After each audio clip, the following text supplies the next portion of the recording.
for special events outside of the Thursday, Friday and Saturday 9 p.m. trading, which is the essence of this particular application, or to amend that approval.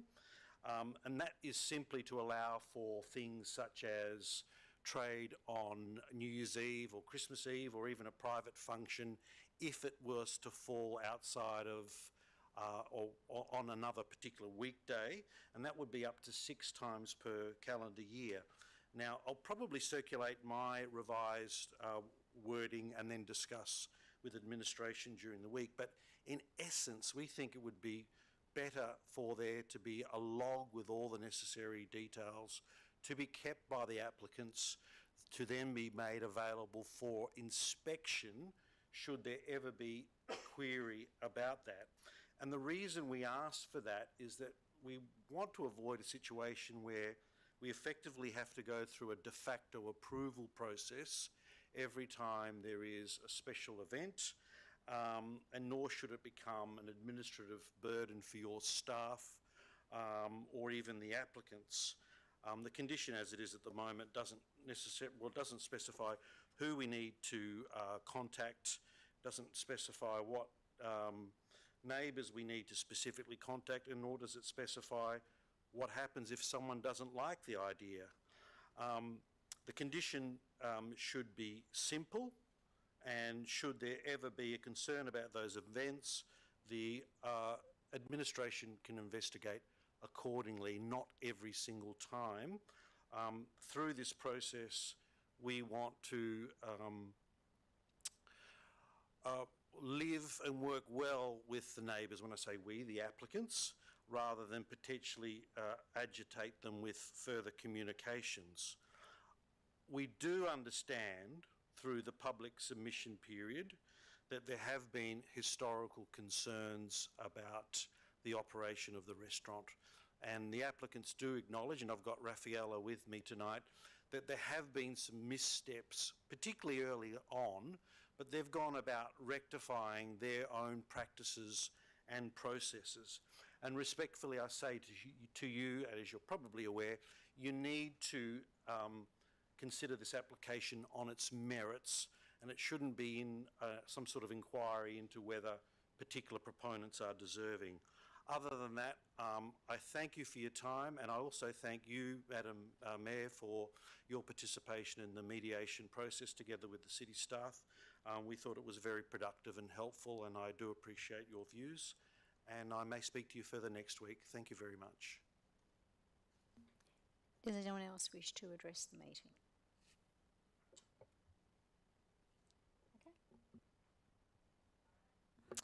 Okay, so if there are no further questions, and of course everyone is very welcome to come back next meeting to the next meeting next week as well. A summary of your remarks will be included in the minutes, and the responses, if they're required, will be in the agenda of the next council meeting.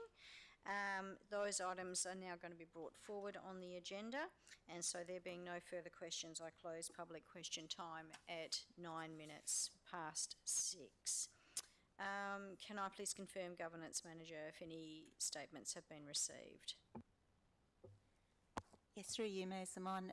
We have received written questions and statements from Alex Uchansky of North Perth in relation to item 5.1. These have been circulated to council members, and responses will be to each question will be provided in the November council agenda. No further questions or statements have been received.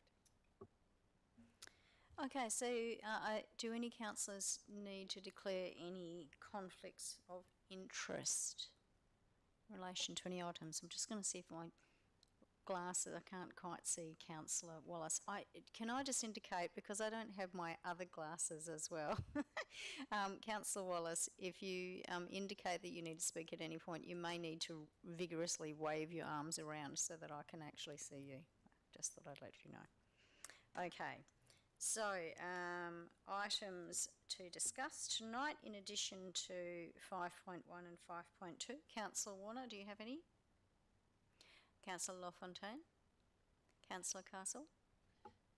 5.3, please. Councillor Greer? Nothing further. Councillor Wolfe? 8.1, please. Councillor Hallett? Councillor Wallace. There we go, that's better. No, thank you. Okay, all right then, so we'll just quickly work out the items. I think it's pretty straightforward. Okay, we'll move straight to 5.2. So, are there any questions in relation to item 5.2? Councillor Hallett. Thank you. Through the Mayor to Administration. My query is just around the dust. I understand that it's going to be captured and filtered internally indoors. There is a comment in the report around compliance with or subject to the city's health local law. And I'm just wondering about what is the process for monitoring the escape of dust into the surrounds, and what does cause a nuisance, quantities that would cause a nuisance mean? Through you, Ms. Amon, yes, that's correct. So we have a health local law that monitors the provision of dust. Ultimately, we're satisfied that the measures that have been proposed under the proposal would suitably manage that, but this is kind of the mechanism that we can use to monitor and potentially enforce. I'll include some details in the briefing notes exactly on what that process is and what that means in terms of enforcement and any improvements that can be made to monitor that over time. Councillor Castle. Thank you, Mayor. Just another question about dust. I'm just wondering what we have ahead of us or in front of us is about emissions and the amenity impact outside of the building. Does the council have any role to play in determining the impact of the dust within the operations of the business within the building, and what measures are being taken to protect staff and to just how that's operating, or is that something that's beyond our scope? Through Mayor Zamon, from a planning perspective, it's completely outside of the scope. In terms of information to include in the briefing notes, I can include some information on whether the city has any role in that. But in terms of considering the appropriateness of the land use in this location, it's not within the scope. Just to add to my colleague's comment, there are Australian standards around dust, and also about WorkSafe also deals with this, so we can include more details about that and what the obligations are of the operator. Are there any further questions in relation to this item? Okay, then I'm going to move on to the next item, and that's 5.1. So that's La Matasa. Has anyone got any questions? Okay, Councillor Wolf. Thank you, Mayor. I had a couple of questions relating directly to the DA, and then a couple of questions also relating to parking, if I may, noting that the parking matters are separate to the DA and can't form part of our decision, but are still highly relevant to those who live and work in this area. Firstly, I was wondering if there were any early comments, please, from administration on the applicant's suggestion around condition 2.4, that a log of details about special events be made available for inspection rather than contacting the city and neighbours as per the current wording, please. Through Mayor Zamon, yeah, so I can comment on that.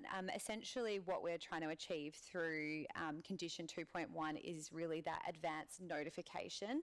It's not really intended to be any kind of approval required. It's really just so that we can be notified, as well as neighbours, on when those additional 6 evenings would occur across the year.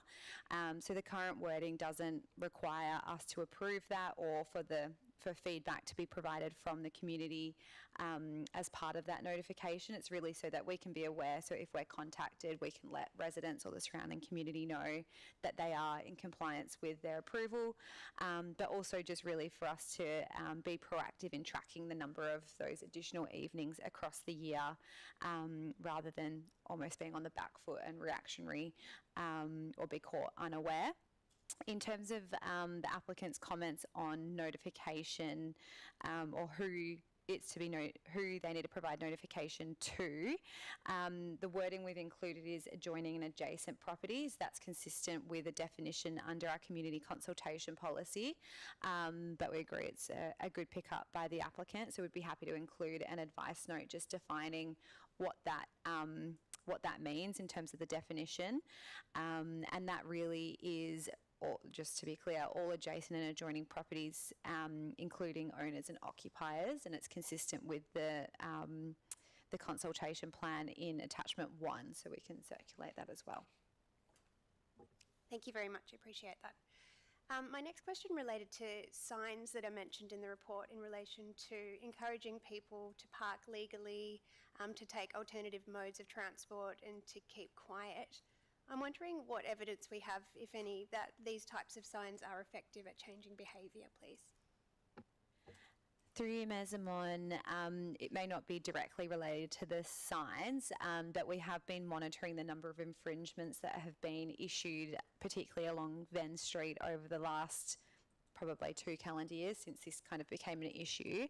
So I did include some information in the report, but I think from memory it dropped from about 2 infringements a month to about 1.5 per month. So we are seeing a very slight change in behaviour through, I guess, education and awareness, but potentially also, the infringements and people knowing not to park there again.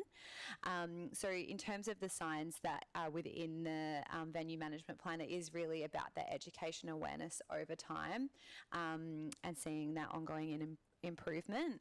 In terms of the monitoring from the city's perspective, we're still maintaining additional patrols along Venn Street to continue monitoring whether that has been improving. So we have seen that slight improvement, which is positive, and hopefully that will continue as we progress.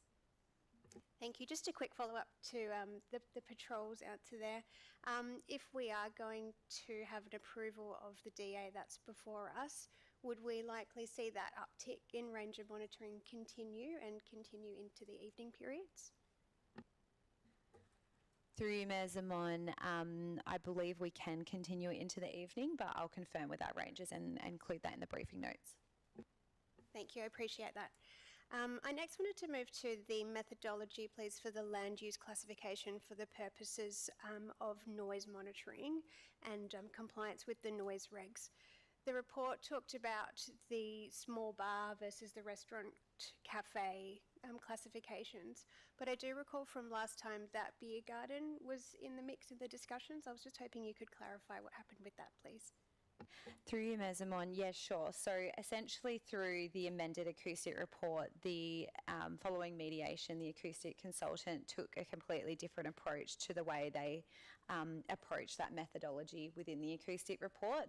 Rather than trying to define it as a specific land use within the acoustic report, that was either the restaurant cafe or the beer garden, we really had a look at exactly how the land use really operates in this particular instance. So given the fact that while it is a small bar, people are seated, there's no central bar or there's no standing areas, there's no high tables. So it moved away from, I guess, the general expectations of how a beer garden or restaurant operates, and instead used a methodology that specifically looked at how this specific business operates and then measured it from there. So ultimately that approach to the methodology satisfied us in terms of giving us the assurance that the way it's been tested is actually how the small bar will run. Thank you very much. And my last question relates to the North Perth traffic study, which is how I understand we'll be dealing with these separate but related traffic concerns that have been raised through these various processes. I know that we've had a lot of input from residents in this area in terms of traffic proposals for the future and how we deal with some of the traffic safety issues going back over a year. So I'm wondering perhaps in the briefing notes if we might be able to include a little bit more information than currently sits in the report just under the risk management section. And something that I know residents would be really keen to understand is how they might be informed when the North Perth traffic study is completed later this year. Given that they did input such a long time ago, just being kept in the loop is something that will be really important. Thank you. Are there any other questions in relation to this item? Councillor Castle. Thank you, Mayor. I just wanted to pick up some of the questions in the statement that we received today. Are you able to comment on the suggestion in that about making this approval on a temporary trial basis? Through Mayor Zamon, is that in reference to a time-limited approval? Yeah. Cool. Yeah, so generally with time-limited approvals, they're considered appropriate where there's some uncertainty about the long-term suitability of the land use or the impacts on the amenity of the surrounding area. And that's really to allow us to review the operation after potentially, a set period, I'd say 1 or 2 years, and determine whether it should continue to operate in that way, whether it's compatible within the context, and whether those measures that are in place are working to mitigate impacts or not. In this case, we've considered whether a time-limited approval is suitable or not, and ultimately we're satisfied that the measures that are in place are suitable for approval in perpetuity, and that's really because the measures that are in place through recommendations in the acoustic report and also through the operational management plans are very tangible in nature, and they've really moved away from reliance on human behaviour or the operator having to manage people in a certain manner. So that includes the testing of noise when bifold doors are open and closed, and setting really specific noise controls on their sound system, setting a very specific seating plan, and such measures that we've now conditioned and are enforceable. And so those conditions are in place to really, secure that outcome. So ultimately, we're satisfied that it wouldn't be needed in this instance, but if council wishes to pursue a time-limited approval, you'd probably have to look at 1 or 2 years to really test those measures. But it's something that I would advise discussing with the applicant if that's something they're open to before proceeding with that. My understanding is that they are really seeking approval in perpetuity. Thanks, I understand that. Thanks for that overview, that's really helpful. The other question I wanted to ask is this, we often have a kind of tricky question about past non-compliance and how that can be considered or not, and thank you for the comments from the gallery around what's been done since some early days and some assurances that will not continue. I understand that that's not something that is a relevant planning consideration for this particular application, but I think it would be useful for council to understand how they're dealt with at the time, what may be the history of this site, and in general, what our approach to compliance is, and then how that can be addressed going forward. I think that from a little bit of research I was doing today, there are some circumstances where past non-compliance is relevant. Not suggesting all of that work can be done in 1 week for next week's briefing notes, but perhaps that can be flagged for a future discussion with council, that understanding how we move from what might be a non-compliant business through to approval, for either to approve things that are already happening or how that might play into our decision making. Thanks.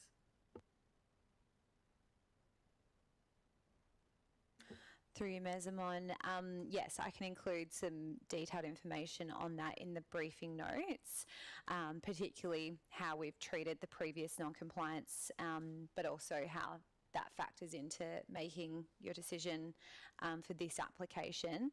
I think in summary, we have acknowledged that there has been previous non-compliances when they have been, and that was operating outside of the operating hours, when they were raised and those breaches were confirmed. I had a look today, and it took about just less than a month for them to come back into compliance with their approval. So it's important that we take a measured approach to our compliance, which we did.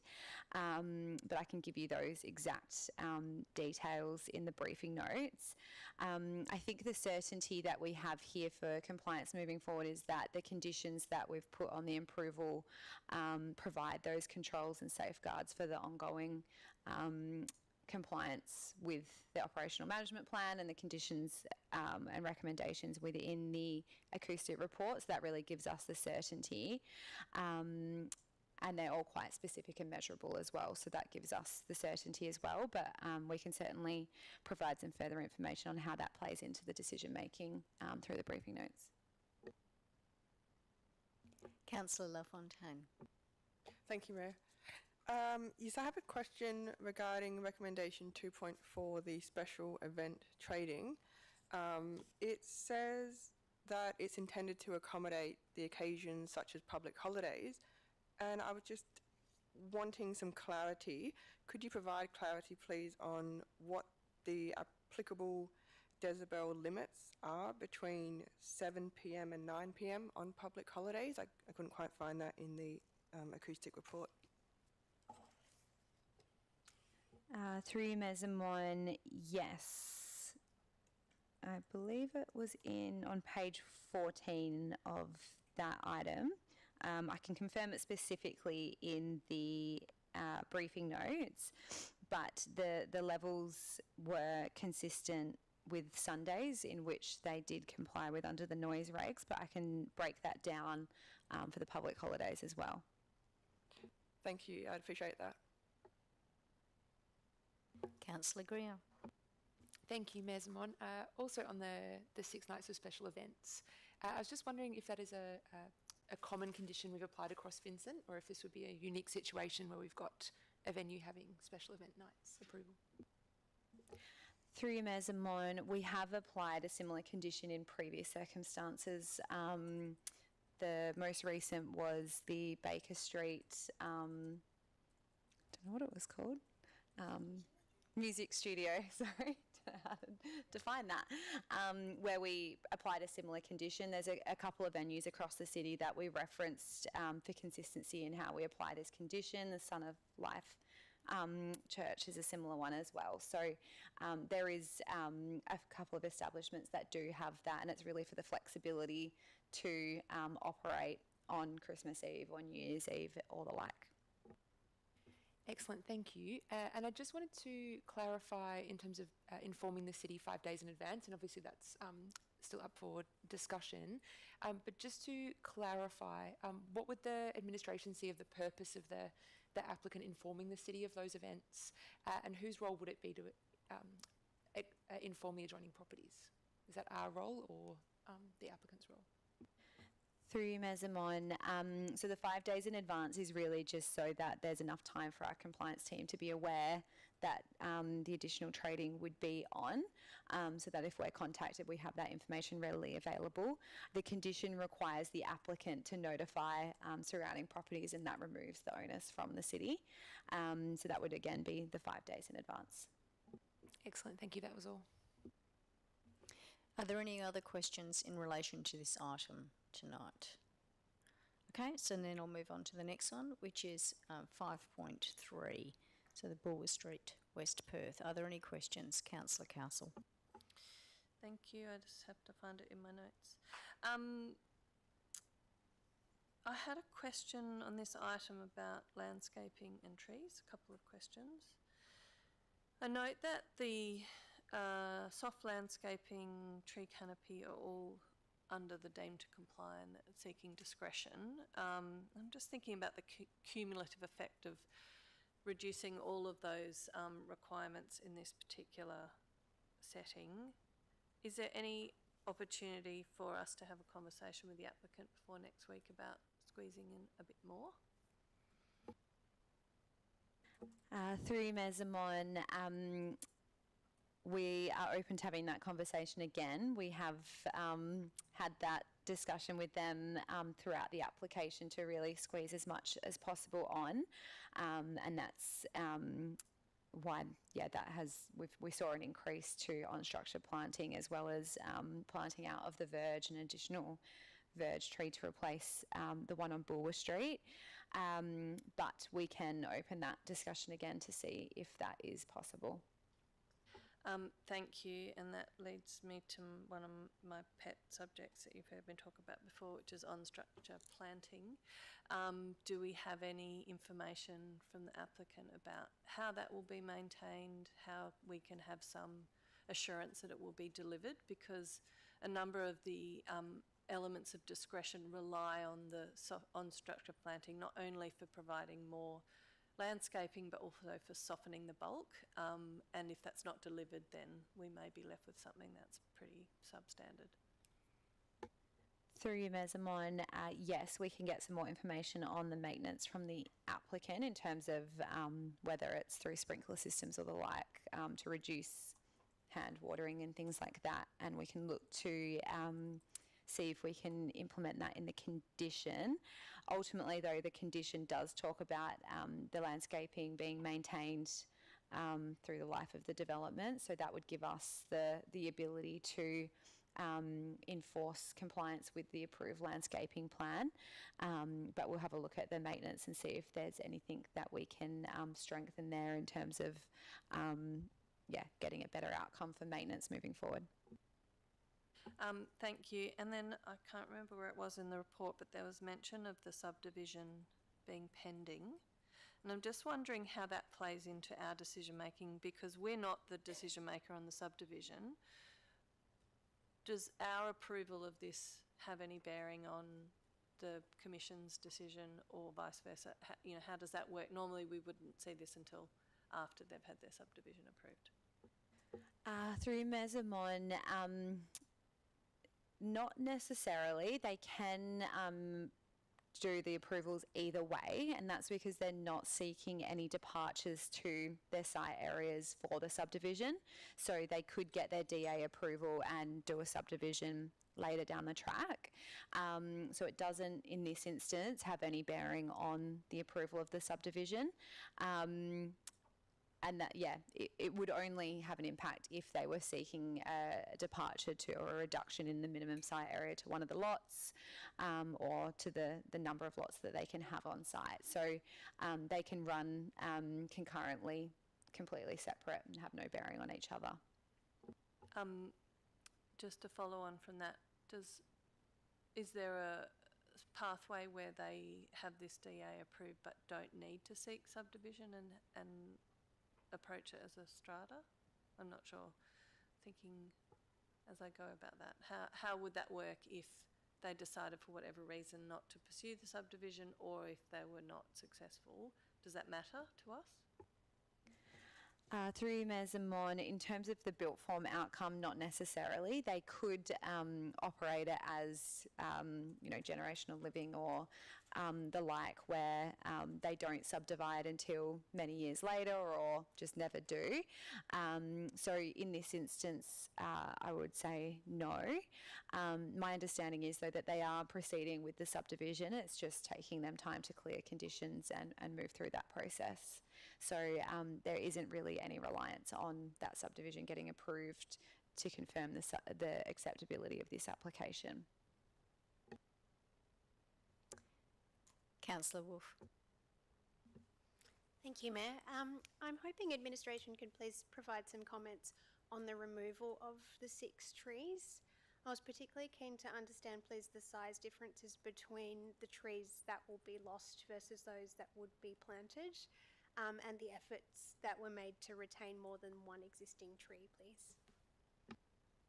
Through you, Mayor Zamon, yes, we can provide that in the briefing notes.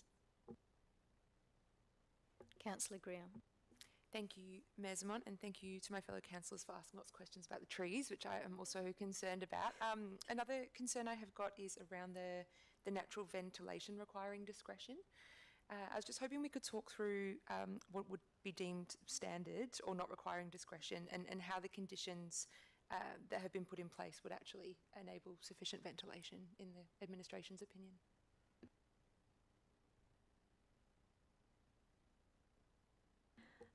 Through Mayor Zamon, yes, we can provide some additional information through the briefing notes on that.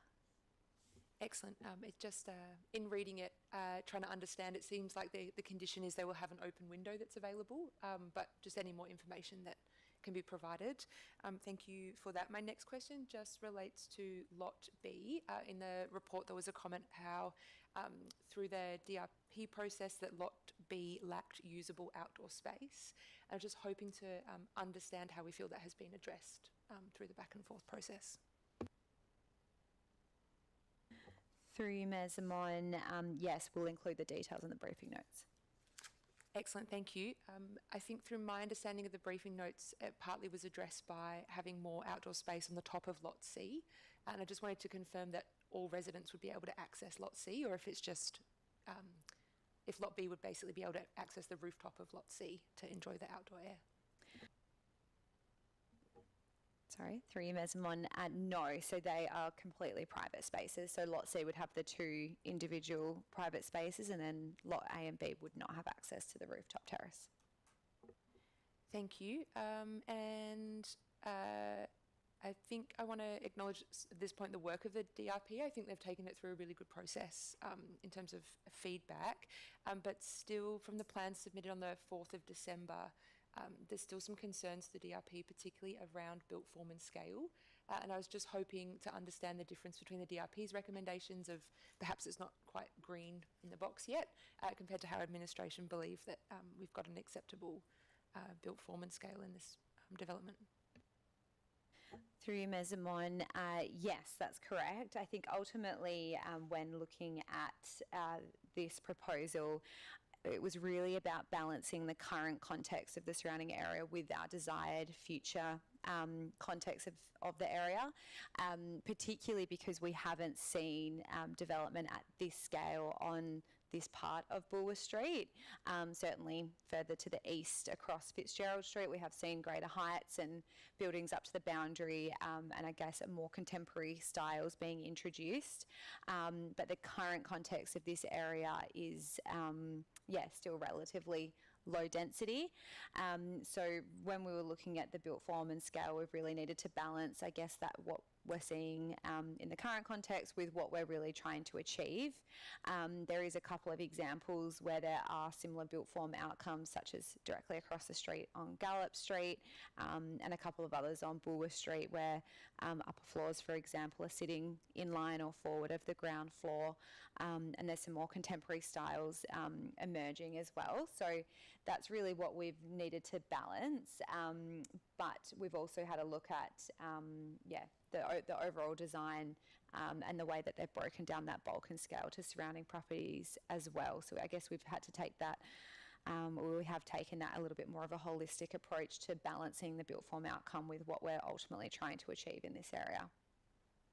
Thank you. I've got one more question. Just in terms of, there was some comments raised through the public consultation around the interaction between pedestrians walking down the footpath and how close the garages are to that. I was just wondering if you had any comments relating to how we balance pedestrian safety and vehicles moving in and out of their garages. Through you, Ms. Amon, yes, sure. So the garages are set back sufficiently to meet the deemed to comply standards for sightlines, which is a minimum of 1.5 metres, and the driveways that they have, I believe for all lots, yes, for all lots, which it's about 2.3 metres, a minimum of 1.5 metres, isn't sufficient to provide or to park an additional car in the driveway. So on that basis, the sightlines meet the deemed to comply, and we wouldn't have concerns about vehicles reversing out, but we have a condition on the DA as well that no further structures can be constructed greater than 750 millimetres to maintain those sightlines. Great, thank you. That's all. Are there any further questions in relation to this item? Okay, so moving on to the next item, which is 8.1 Information Bulletin. Councillor Wolf.